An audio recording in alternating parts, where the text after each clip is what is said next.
नहीं होगा, क्योंकि उन्हें भारत के सबसे महान मैथमेटिशियंस और एस्ट्रोनॉमर्स में शुमार किया जाता है। आर्यभट्ट ने जीरो की खोज की थी, ये बात तो हम सभी जानते हैं, लेकिन जीरो की खोज के अलावा उन्होंने और क्या क्या किया, इसकी जानकारी ज्यादा लोगों को नहीं है। इसलिए बहुत से लोगों को ये लगता है कि मैथ के लिए उनका योगदान सिर्फ जीरो तक ही सीमित है। लेकिन असल में दोस्तों, आर्यभट्ट ने हमें सिर्फ जीरो ही नहीं बल्कि उससे बढ़कर और भी बहुत कुछ दिया है, जिस पे हम भारतीय लोगों को गर्व है। और आज की हमारी इस वीडियो में हम आर्यभट्ट की उन्हीं महत्वपूर्ण खोजों और उनके जीवन से जुड़ी कुछ अहम बातों के बारे में जानने वाले हैं। दोस्तों, आर्यभट्ट का जन्म 5वीं सदी के दौरान सन 476 ईस्वी में गुप्त राजवंश की राजधानी पाटलिपुत्र में हुआ था, जिसको आज के समय में हम पटना के नाम से जानते हैं। वो उस समय भारत के सबसे महान मैथमेटिशियंस और एस्ट्रोनॉमर्स में से एक माने जाते थे। इतिहास में हमें उनकी निजी जिंदगी से जुड़ी कुछ ज्यादा जानकारी देखने को नहीं मिलती है, और आज हम उनके बारे में जो कुछ भी जानते हैं वो उनके उस काम की वजह से ही है जो हमें उनके द्वारा लिखे गए शास्त्रों में देखने को मिलता है। दरअसल आर्यभट्ट ने अपने पूरे जीवन काल में बहुत से ग्रंथ लिखे थे, जिसमें 3 ग्रंथों की जानकारी हमें आज भी इतिहास में देखने को मिलती है। उनके द्वारा लिखे गए इन ग्रंथों के नाम आर्यभट्टीय, आर्य सिद्धांत और अलनंफ है। इन तीनों ग्रंथों में सबसे ज्यादा महत्वपूर्ण आर्यभट्टीय ग्रंथ को माना जाता है, जिसमें उन्होंने एस्ट्रोनॉमी, एस्ट्रोफिजिक्स और मैथमेटिक्स के बारे में लिखा हुआ है। और अगर आर्य सिद्धांत ग्रंथ की बात की जाए तो उसमें आर्यभट्ट ने एस्ट्रोनॉमिकल कैलकुलेशन में इन्वॉल्व होने वाले मैथमेटिकल कॉन्सेप्ट्स के बारे में लिखा हुआ है। हालांकि दुर्भाग्य से ये ग्रंथ इतिहास में खो चुका है और आज दुनिया में इसका एक भी अंश मौजूद नहीं है। इस ग्रंथ की कुछ डिटेल्स हमें 7वीं और 8वीं सदी के मैथमेटिशियंस और एस्ट्रोनॉमर्स द्वारा लिखे गए उनके शास्त्रों में देखने को मिलती है, और इसके अलावा हमारे पास इस ग्रंथ से जुड़ी और कोई भी जानकारी मौजूद नहीं है। यही वजह है कि दुनिया में किसी को भी इस बात का कोई अंदाजा नहीं है कि आर्यभट्ट ने अपने इस ग्रंथ के अंदर एग्जैक्टली क्या लिखा था। अब तीसरे ग्रंथ यानी अलनंफ की बात करें तो वो भी आर्य सिद्धांत की तरह ही इतिहास में गुम हो चुका है। इसलिए आज हमारे पास इस ग्रंथ के नाम के अलावा इससे जुड़ी और कोई भी जानकारी नहीं है। यानी सभी ग्रंथों में सिर्फ आर्यभट्टीय ही एक ऐसा ग्रंथ है जो आज भी उसी कंडीशन में है जैसा उसको 1500 साल पहले खुद आर्यभट्ट ने लिखा था। वैसे आपको जानकर काफी हैरानी होगी कि इस पूरे ग्रंथ में आर्यभट्ट ने सिर्फ 121 श्लोक ही लिखे हैं, और इन्हीं 121 श्लोकों में उन्होंने इतना कुछ लिख दिया कि आज भी उन्हें इतिहास के सबसे महान मैथमेटिशियंस और एस्ट्रोनॉमर्स में शुमार किया जाता है। असल में ये पूरा ग्रंथ संस्कृत भाषा में लिखा गया है, और हम आपकी जानकारी के लिए बता दें कि संस्कृत एक ऐसी भाषा है जिसके अंदर कम शब्दों में बहुत कुछ कहा जा सकता है। इसलिए आर्यभट्ट द्वारा लिखे गए 121 श्लोक गिनती में भले ही कम नजर आते हैं, लेकिन इनके अंदर जानकारी का पूरा खजाना छिपा हुआ है।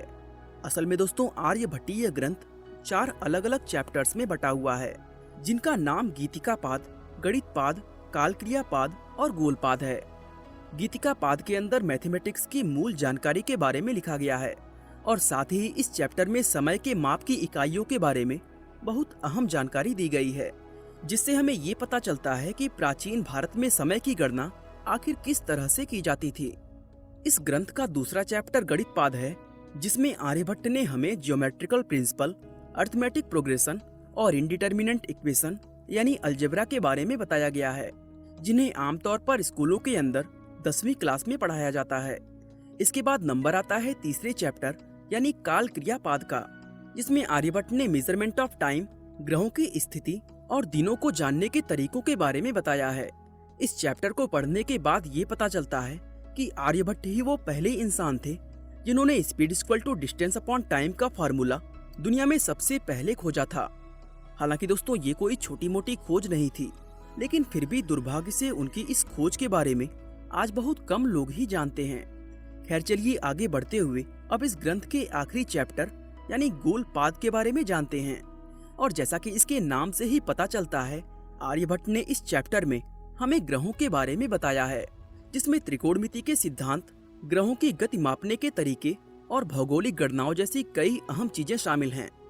आज दुनिया में त्रिकोणमिति की जब भी बात होती है तो उसमें हमेशा यूनानियों के योगदानों को सबसे महत्वपूर्ण माना जाता है, लेकिन असल में त्रिकोणमिति के खोज के पीछे यूनानियों से कहीं ज्यादा महत्वपूर्ण योगदान हमारे भारत के रहने वाले आर्यभट्ट जैसे विद्वान लोगों का रहा है।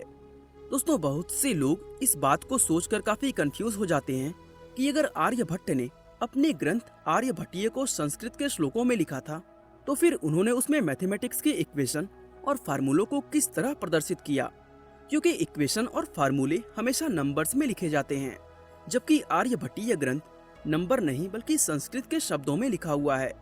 असल में दोस्तों, इसके पीछे भी आर्यभट्ट का जीनियस दिमाग ही था कि उन्होंने बिना किसी नंबर का इस्तेमाल किए अपने श्लोकों में बड़ी बड़ी इक्वेशन और फार्मूलों का वर्णन कर दिया। दरअसल आर्यभट्ट ने एक ऐसे सिस्टम को इन्वेंट किया था जिसके अंदर नंबर्स को शब्दों में बदलकर लिखा जा सकता था। ये एक तरह का इंक्रिप्शन था जिसकी मदद से नंबर्स को संस्कृत के छोटे छोटे अक्षरों या फिर शब्दों में बदला जाता था, फिर चाहे वो नंबर कितना ही बड़ा और मुश्किल क्यों ना हो। और इसी एन्क्रिप्शन का इस्तेमाल करके आर्यभट्ट ने अपने ग्रंथ आर्यभट्टीय को लिखा था। यानी इस ग्रंथ के श्लोकों में हमें जो शब्द और सेंटेंसेस नजर आते हैं वो असल में शब्द नहीं बल्कि गणित के बड़े बड़े नंबर्स हैं। दोस्तों, आर्यभट्ट ने इस एन्क्रिप्शन को इसलिए इन्वेंट किया था ताकि बड़े और मुश्किल नंबर्स भी आसानी से लिखे और बोले जा सकें। वैसे आपकी जानकारी के लिए बता दें कि इसी तरह का एक और एन्क्रिप्शन सिस्टम हमारे भारत के राज्य केरल में भी इस्तेमाल किया जाता है, जिसका नाम कटपयादी है।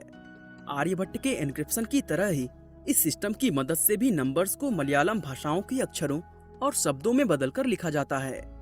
दोस्तों, ये एन्क्रिप्शन सिस्टम सुनने में हमें भले ही काफी कॉम्प्लेक्स लगता है, लेकिन आर्यभट्ट ने इस पूरे सिस्टम को सिर्फ 2 लाइनों के श्लोकों में ही पूरी तरह डिस्क्राइब किया हुआ है। यही वजह है कि संस्कृत आज भी दुनिया की सबसे साइंटिफिक भाषा मानी जाती है। दोस्तों, ये बात ज्यादा लोगों को पता नहीं है, लेकिन दुनिया में आर्यभट्ट ही वो पहले इंसान थे जिन्होंने पाई की सही वैल्यू 4th डिजिट तक निकाली थी। उन्होंने अपने कैलकुलेशंस के जरिए पाई की वैल्यू 3.1416 बताई थी और साथ ही ये भी लिखा था कि ये वैल्यू एक्यूरेट नहीं बल्कि अनुमानित है। इससे पता चलता है कि वो पाई के कॉन्सेप्ट को अच्छी तरह जानते थे। इसके अलावा आर्यभट्ट ने हमें पाई का इस्तेमाल किए बिना सर्कल के एरिया को कैलकुलेट करने का तरीका और फार्मूला भी बताया है।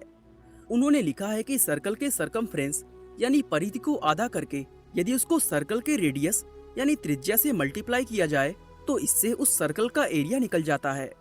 दुनिया में इस तरह के फार्मूले देने की वजह से ही उन्हें इतिहास के सबसे महान मैथमेटिशियंस में शुमार किया जाता है। दोस्तों, आर्यभट्ट ने अपने इस ग्रंथ के अंदर अपनी खुद की जन्म तिथि, जन्म स्थान और इस ग्रंथ के लिखे जाने की तारीख भी बताई है। उनके अनुसार उनका जन्म 21 मार्च सन 475 ईस्वी में कुसुमपुर नाम की एक जगह पर हुआ था। वैसे आपकी जानकारी के लिए बता दें कि बिहार की राजधानी पटना शहर का नाम प्राचीन समय में कुसुमपुर हुआ करता था। इसके अलावा आर्यभट्ट ने अपने ग्रंथ आर्यभट्टी को लिखने की तारीख 21 मार्च सन 499 ईस्वी बताई है। खैर चलिए, वीडियो में आगे बढ़ते हुए अब हम आपको आर्यभट्ट की एक और महान खोज के बारे में बताते हैं। दोस्तों, आप में से बहुत से लोगों ने अपने स्कूल या कॉलेज के समय में ट्रिग्नोमेट्री के अंदर साइन थीटा और कॉस थीटा से जुड़ी मैथमेटिकल इक्वेशंस को सॉल्व किया होगा, जिसमें हमें ये बताया गया है कि साइन वेव और साइन फंक्शन किस तरह से काम करते हैं। और आपको जानकर हैरानी होगी कि इस साइन फंक्शन का इन्वेंशन भी आर्यभट्ट ने ही किया था। उनके ग्रंथ आर्यभट्टीय के अंदर उन्होंने एक श्लोक लिखा है जिसका मतलब निकालने के बाद ये पता चलता है कि आर्यभट्ट उसमें साइन फंक्शन की ही बात कर रहे थे। यहाँ एक और मजे की बात यह है कि साइन शब्द भी असल में संस्कृत भाषा से ही निकलकर बना है। दरअसल प्राचीन समय में भारत के अंदर साइन फंक्शन को ज्या कहकर बुलाया जाता था। ये संस्कृत भाषा का एक शब्द है जिसका मतलब एक मुड़ा हुआ या कहें घुमावदार धनुष होता है। सबसे पहले ज्या शब्द को पर्शियन भाषा में ट्रांसलेट करके जीबा नाम दिया गया था। इसके बाद यूरोप के अंदर जीबा को लैटिन भाषा में ट्रांसलेट करके सीनम का नाम दे दिया गया और फिर अंत में सीनम को अंग्रेजी भाषा में ट्रांसलेट करके साइन नाम दिया गया, जिसको आज दुनिया भर में सबसे ज्यादा इस्तेमाल किया जाता है। तो दोस्तों, जैसा कि हमने आपको बताया कि आर्यभट्ट ने अपने ग्रंथ आर्यभट्टीय के अंदर 121 श्लोक लिखे हैं और उनमें से हर एक श्लोक अपने आप में कोई महत्वपूर्ण खोज या इन्वेंशन को समाये हुए हैं। उनकी उन सभी खोजों में से एक वो मशहूर जीरो की खोज भी है जिसको लेकर आज हम सभी भारतीय गर्व महसूस करते हैं। वैसे इस बात में कोई शक नहीं कि जीरो ही आर्यभट्ट की सबसे बड़ी खोज थी। लेकिन जैसा कि हमने आपको बताया कि जीरो के अलावा भी उन्होंने दुनिया को बहुत कुछ दिया है। बाकी दोस्तों, आज के लिए बस इतना ही। आप इसी तरह के टॉपिक का सजेशन हमें कमेंट बॉक्स में दे सकते हैं। हम जरूर उन पर वीडियो बनाने की कोशिश करेंगे। वीडियो अच्छा लगा तो लाइक, शेयर और चैनल को सब्सक्राइब करना बिल्कुल ना भूलें।